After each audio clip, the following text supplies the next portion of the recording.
Good afternoon, everybody. It's Sean Tienison here, and thank you for joining us once again on this Entrepreneurship to the Point in Conversation series. Today, we're joined by Brinny. He's the CEO of ABV Construction. This recording will also be streamed live on YouTube and will also be available on our YouTube channel at Entrepreneurship to the Point. And you can also follow us via our newsletter if you sign up at www.ettp.co.za. So Entrepreneurship to the Point is all about being able to bring advice, inform, equip, and inspire entrepreneurs with the platform and with the information that we have available. During the COVID period, we've been bringing you a lot of information sessions, but also more importantly, speaking directly to entrepreneurs, having entrepreneurs share their entrepreneurial journey. And the motto is really that we're not just speaking about entrepreneurship, but that we're speaking to entrepreneurs and getting those insights directly from them. Please do use the chat facility. I see we're quite active on the chat facility already today. Let us know where you're from, where you're joining us from. We've also posted a link to a survey that we'd like to conduct just to get a sense of what entrepreneurs are currently going through. So please do check the chat for the survey link. We'll make sure that we post that survey link again. And please do complete it so that we can get more insights in terms of what's happening with entrepreneurs during this time and also respond accordingly with the various information sessions that we have. So welcome, Brinny. How are you doing today? Yeah, good. Thanks, Sean. How are you doing? Great stuff. I'd like to maybe kick off by just allowing you to do a bit of an introduction to your business, what you guys are all about, and share a little bit of your reflection as well around the President's address last night. Sean, yeah, thank you. Thanks a lot for the platform, and good afternoon to all the viewers out there. Sean, yeah, so I represent a business called ABV Construction. We are a business that operates in the built environment. We offer building maintenance, renovation, and construction services to the corporate, commercial, mining, retail, and industrial sectors in this country. Our maintenance portfolio is made up of assisting facility, building, and property managers with their day-to-day needs. So anything ranging from plumbing to electrical to handy services that they may require on site. Our renovation arm deals more with white boxing of units, tenant installations, and shop fitting and the like. Our construction arm really assists with taking projects from green or brownfield right through to key handover. And I think I'll just say for those that are maybe new to ABV Construction or only encountering our brand today, that we are registered as an essential services provider, and we can be reached on a 24-hour landline, which is 011-305-2339, or inquiries can be sent to our dedicated email address during this time, which is info@abvconstruction.co.za. Okay, awesome. That advertising plug invoice will be sent afterwards, Brinny. So as an essential service business, you guys have been busy operating during this time. Yes, so we have indeed. Quite busy? You know what? Not as busy as we would have been if we weren't in the time that we're in at the moment, but we're grateful for the fact that the phone is still ringing. Okay, no, awesome. So let's step a couple of steps back and tell us a little bit about yourself, your background, where you're from, how did this entrepreneurial bug hit? Who is Brinny? Sean, so I don't know how long we have for today, but but I think in a nutshell, Brinny is a boy whose love for business really started off from a very underprivileged scenario where in primary school, I was in a situation where I had my friends speaking about the latest computer games, this, that, and the other thing. And in my family, buying a computer at that time wasn't necessarily the biggest priority, which then led me to a shop by the name of Matrix Computers, not the one we know today, but one that was run by a gentleman called Malcolm in the day. And I went there looking to work so that I could be able to purchase my own computer. And having spent some time inside the shop learning how to repair computers and the like, I realized that, you know what, instead of wanting to use this computer for computer games and the like, I would use the skill to then repair the PCs of my friends that are actually playing these games. And from there, I then started typing up people's curriculum vitae and the like. And that's where it pretty much started. And one thing led to the other. And, you know, as business goes, you know, you need to know when to let go and when to thrive on it. And so as it went, you know, some businesses I kept and the others I let go of. So how many ventures did you have while still at school? Sure. At school, I would say about five ventures, of which the most successful one was my textbook hustling in varsity. I used to sell textbooks at varsity. I bought my first car with textbook money from varsity, and I pretty much subsidized myself through varsity through those funds. Other than the actual educational funds, I had a mentor assisting with that. Okay, awesome. So I mean, when one is as entrepreneurial at a young age and being able to really focus on the hustle, I'm sure there's a lot of kind of key lessons that you've learned through this process. Maybe give us some examples of some of the key lessons that you've learned in your entrepreneurial journey. So I think that there's a multitude of things that add up towards getting to a successful point in the business, or where one would say the business is viable enough for them to chase. And in preparation for this set, I thought, you know, one might as well go back and have a look at what are actually the denotative meanings of these words that we use around so freely, such as success and failure and entrepreneurs and the like. And if you'll allow me, I mean, I actually went and the definitions that I found, I first started with the definition of failure. And the definition I found stated that failure is the lack of success, which then led me to say, well, what's the denotative of success? Which reads the accomplishment of an aim or purpose. So, I mean, to tie the two together, then let's introduce the aspect of an entrepreneur, which is defined here as a person who sets up a business or businesses taking on financial risks in the hope of its profits. So I think to answer your question, one needs to define their own level of success, because if you determine your success based on other people's businesses, or having a look and saying, oh, look, Sean's running Property Point, this must be easy, I must be able to do it, surely then you're starting on a point of failure already, because you failed to define your own accomplishment of an aim or a purpose. Yeah, so I think, I mean, one of the things that we always have been working with entrepreneurs most probably for over 15 years now. And one of the key factors I've always said is that people need to define their level of success based on their own context. I think what you've unpacked quite nicely in that definition is that it's the ambition or the target that someone sets for themselves. So not being able to measure yourself against another person, but really based on whatever your success criteria is that you've put down for yourself. So I definitely concur, yeah. Absolutely. So in trying to then set, and I would assume that as you progress and as you mature in the business ventures and in life, that level of success was probably changed for you as well, and therefore the level of failures if you did not achieve those successes. What are some of those key aspects that you learned during this time? Sean, I think business is such a complex beast that is often portrayed as the most simplest of tasks to achieve.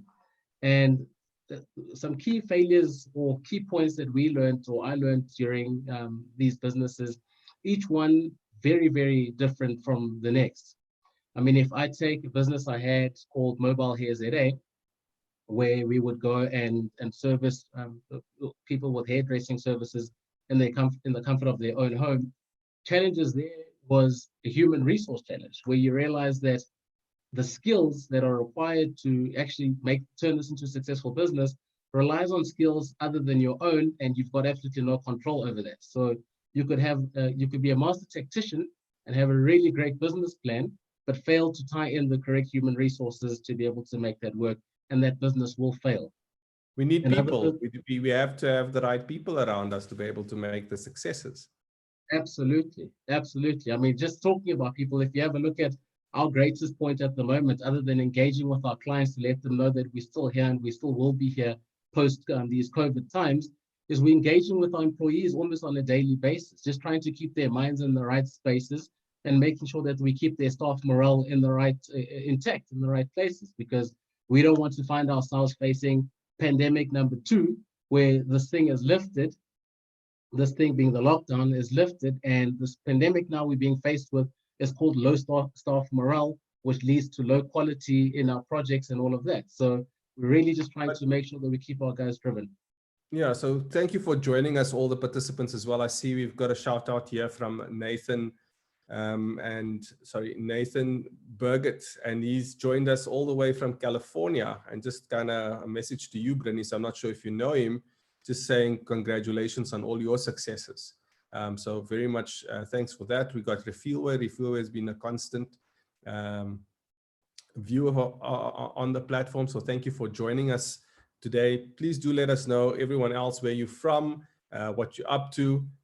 Tato, we hear you there from Pretoria as well. So Brinny, if we take all these elements into play, let's look at the staff component. You speak about it as a pandemic number 2 in terms of being able to not have that low staff morale going forward.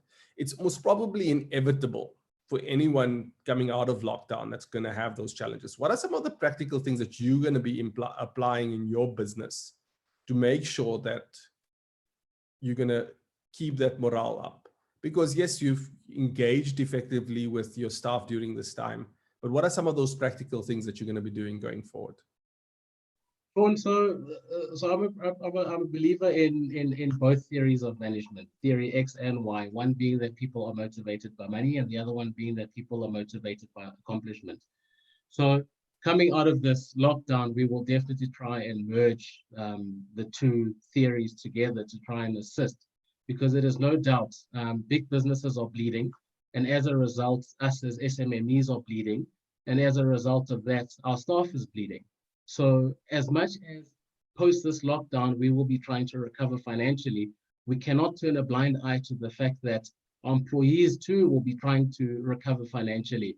And so some of the things that we're looking at doing is we're in conversation now with a company called Untitled Capital, which was going to be trying to giving financial education to our guys to try and make sure that how can we assist them in making sure that they can, as well as individuals, plan better with their finances so that we can all recover or limp towards recovery together and ensure that by the time we reach the finish line, we're all intact and in good spirits.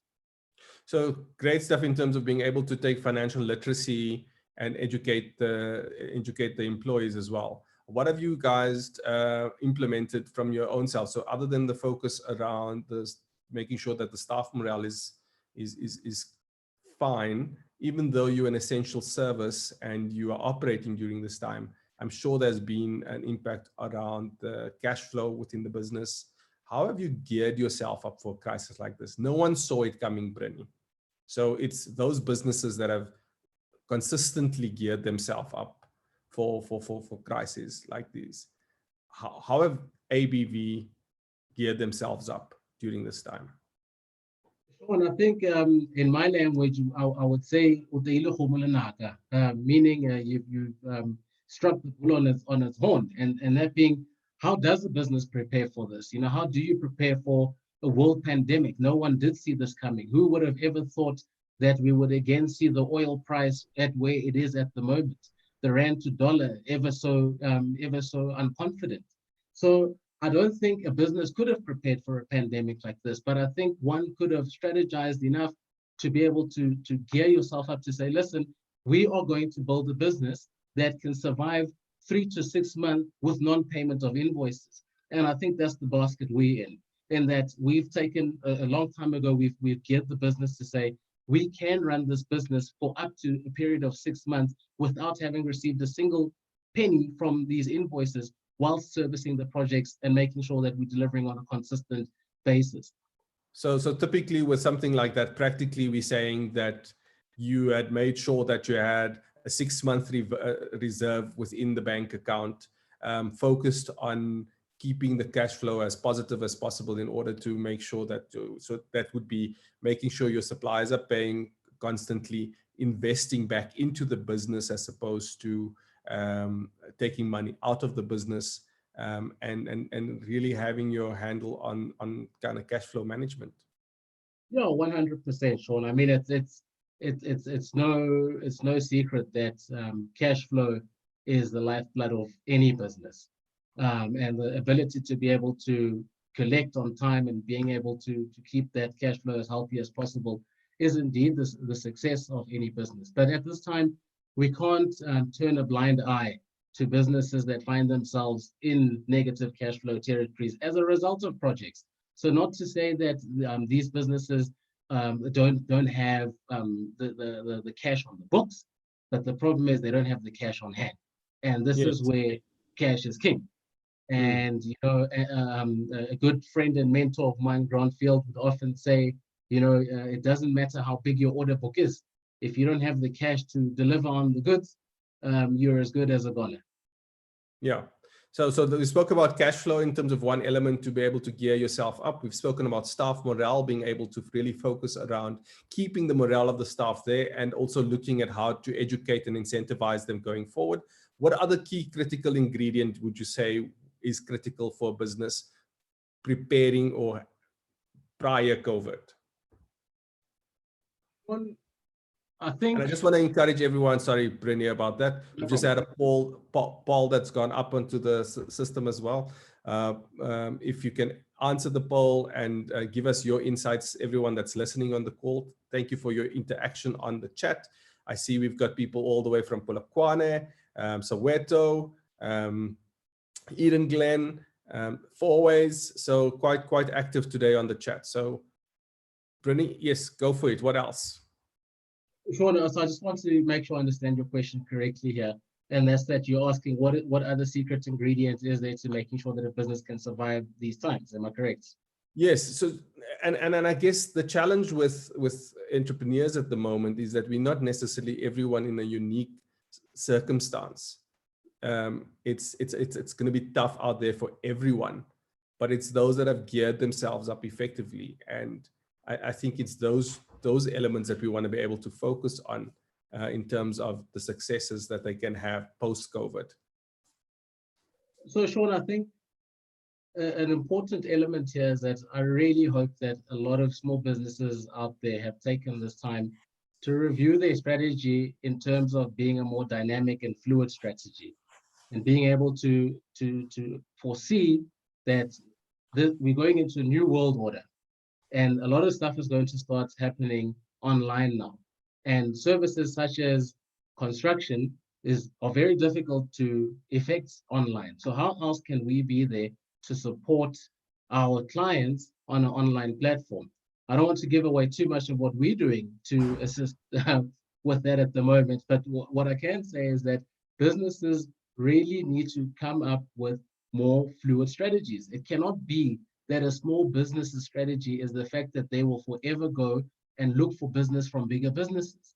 That cannot be. I mean, I don't want to sound too controversial here, but it's the dilemma of the employer and employee, where the employee expects their salary every 25th or the 30th or whatever salary date that it is, but they expect 100% of their salary, but they don't always give 100% of their effort to the business every single day. Yeah, and that expectation is a little bit flawed. No, definitely. I think, and a lot is changing, and we're having a kind of a strong fluidity at this point in time.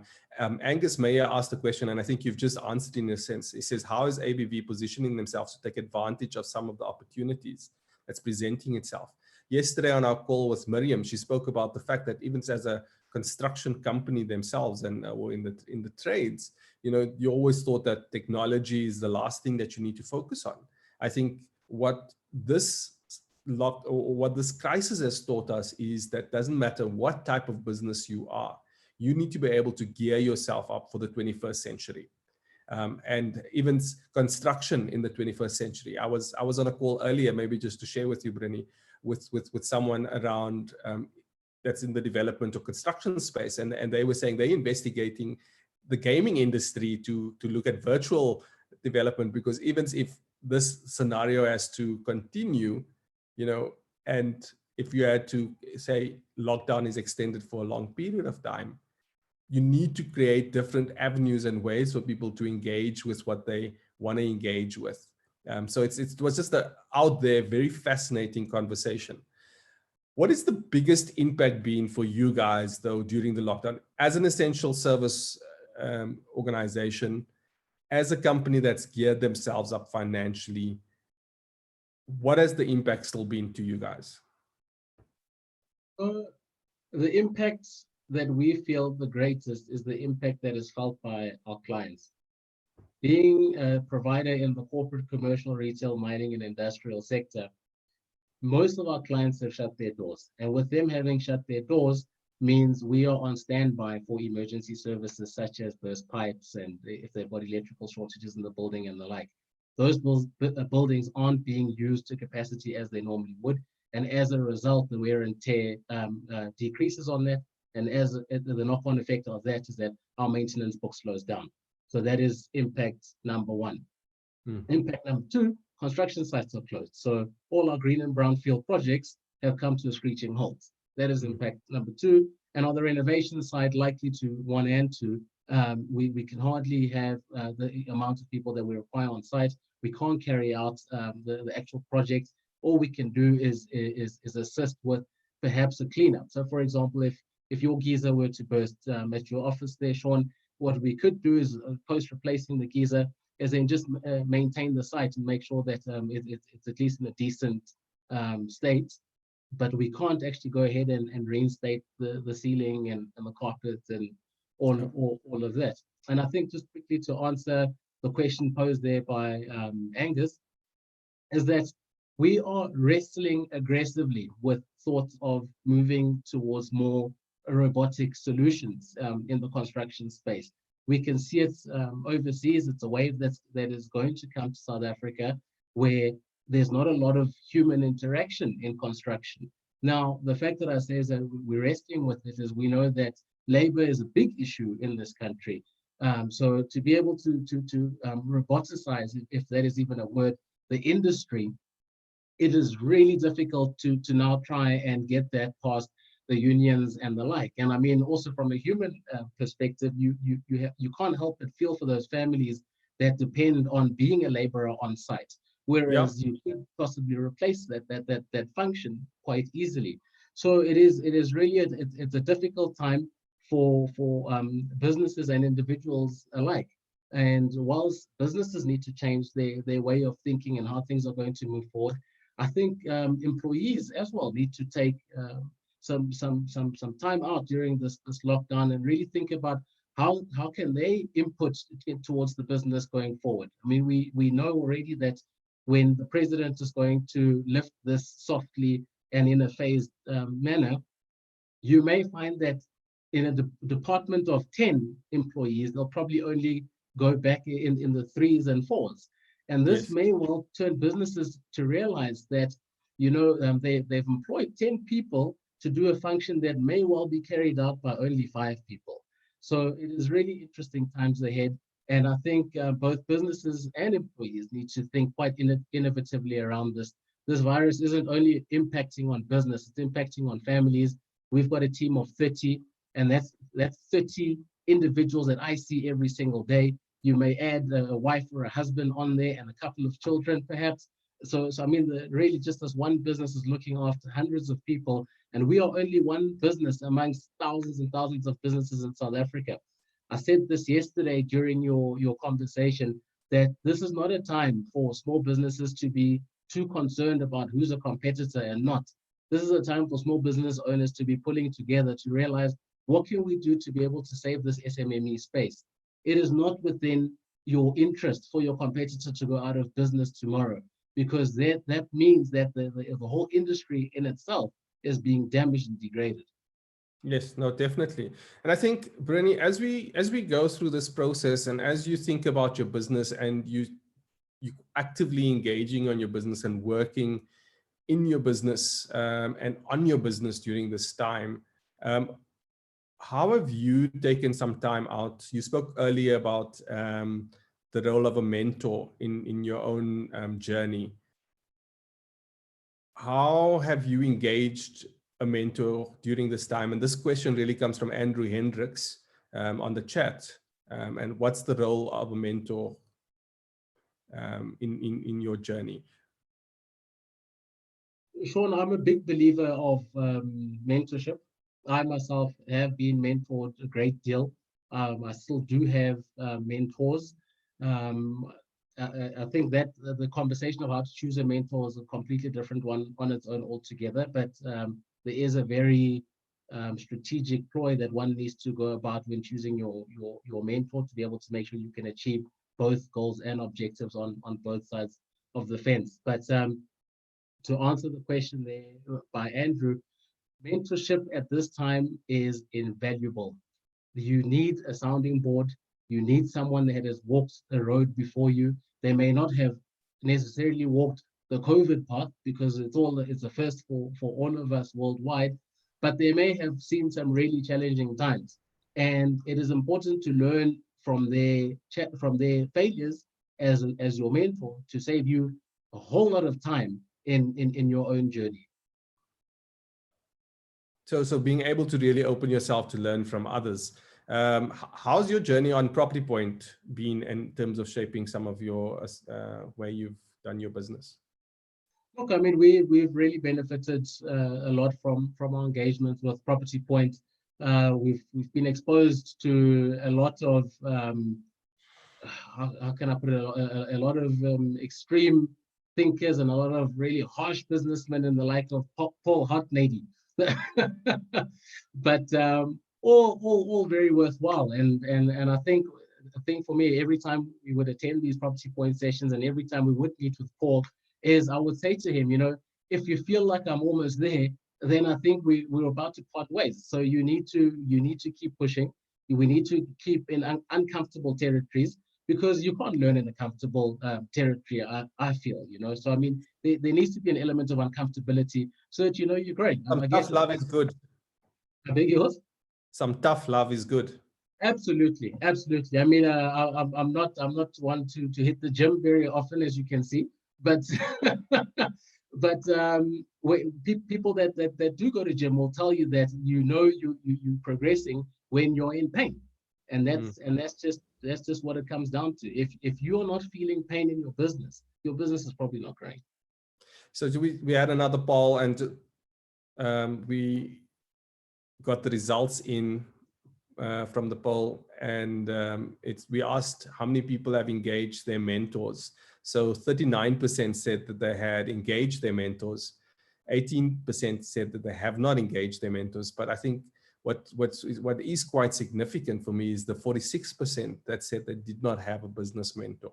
And I think, just once again, I think one of the key factors that I'd like to take away from mentorship, and something you spoke about, Brenny, and something that I actively apply as well, whether being a mentor myself or being a mentee, is that it's important to be able to engage with someone that you are able to bounce things off, get advice from, or get that guidance from. And I think also for the listeners, it's not about, a mentor is never one specific person. It could be multiple people being able to really provide multiple level of advice. What is key is that you don't seek the same advice from different people, so that it's contrary.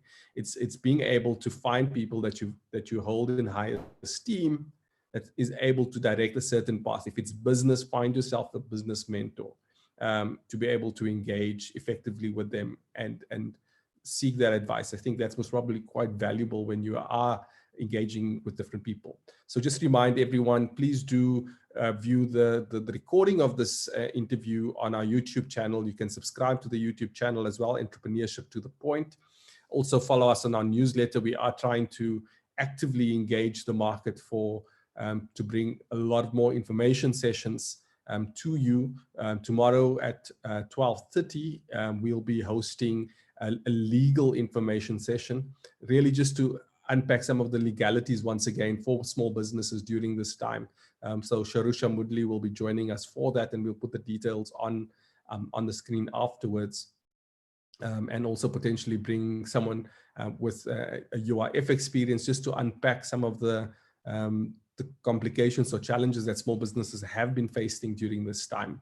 Brenny, the president addressed us last night. We were all waiting with bated breath around the economic relief that was going to come our way. He said a lot. In my opinion, he did not say much. He said a lot, but not much. Because we don't have any of the details. I want to commend him. I think that from a leadership perspective, he's really been able to lead our country. But as a small business, what's your response to the president's speech last night? Sean, our president is in a difficult time. And I think all presidents worldwide are really in a difficult time at the moment, taking really unfavorable decisions at a really sensitive time. In a world where everyone has their own opinion. I must say at this point, I'll agree with you that a lot was said whilst not much being said at the same time. I am still studying the speech. I've got the PDF copy. I'm happy to share it with whoever may not have it. So I am still going through it. I'm not swayed by the 500 billion. Does not shake me off my seat until I understand the type of disbursements that will actually be taking place there. Just having seen some of the businesses that you had on this platform prior to us being on here, a lot of businesses haven't received joy from the 2 billion that has been put out. So now to add to that basket is great, and especially seeing that he's now opened it up to more than just businesses, and he's increased some brackets and the like. But really, I am studying the document, so I don't want to comment too much until I understand it thoroughly. And at such point, I'm happy to send you my thoughts on it, and we can publish it. But at this point, I just want to commend the president and say, good job, Mr. President. You are looking tired, but we're not surprised as to why. Keep up the battle, and to all our forefront runners as well, medical staff and the like, hang in there, guys. Essential workers, hang in there. We will get through this, and once again, we will all be back in business. ABV will be back to assist and levy the rights quality that you know and are used to. Okay, awesome. Thanks, Brady, for that final words. We'll also make the PDF available. So if you need a copy of the PDF of the president's speech, you can just email us at info@ttp.co.za. So that's info@ettp.co.za. Also sign up on the newsletter to receive any of the information that we are providing, and schedule of the webinars as they come available. I think there was a question earlier on the chat around if there was any specific indication around the president's speech for the construction industry. No specific details that I saw there. Once again, we're also analyzing the speech, but there was a hint from the president that it's in terms of the economic recovery plan, that there will be a huge investment in infrastructure and being able to look at the infrastructure development. On that note, please do join us tomorrow at 12:30, not next week, tomorrow at 12:30 for our legal session. We will be speaking to Sharusha Mudli at 12:30 and unpacking some of the legalities that small businesses are having during this time. We will also be hosting an afternoon chat at 2:30, our In Conversation series with Sandy and with Adrian, unpacking their business journeys. So do continue to listen in.